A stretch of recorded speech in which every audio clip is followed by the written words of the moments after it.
শেষে আমরা এখন মদিনার পথে আলহামদুলিল্লাহ দীর্ঘ 3 ঘন্টা অতিক্রম পার করছি। ইনশাআল্লাহ আর 1 ঘন্টার ভিতরে আমরা মদিনায় উপস্থিত হব। প্রাণের নবীর রওজা মোবারক জিয়ারত নামাজ জুমার নামাজ আদায় করে ইনশাআল্লাহ প্রাণের নবীর রওজা মোবারক জিয়ারত হবে।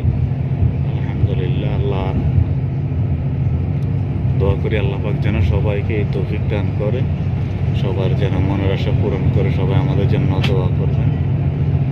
আলহামদুলিল্লাহ, মানে আল্লাহর কাছে এই শুকরিয়া আদায় করে শেষ করতে পারবো না। আল্লাহ মানে আমি এখনো যেটা সত্যি ভাবতে আছি, এখনো কল্পনায় ভাবতে আছি। মক্কায় তাওয়াফ করলাম, সাফা মারোয়া তাওয়াফ করলাম, আলহামদুলিল্লাহ। কিন্তু আসলে মানে নিজের কাছে কি মনে হইতেছে যে মানে অনুভূতিটা বলার মতো না।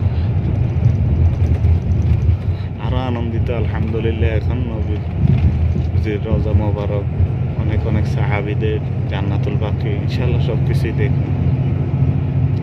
সবাই দোয়া করবেন ইনশাআল্লাহ, যতটুকু পারি আপনাদেরকে দেখানোর জন্য চেষ্টা করব। সবাই আমার জন্য দোয়া করবেন, ভালো থাকবেন।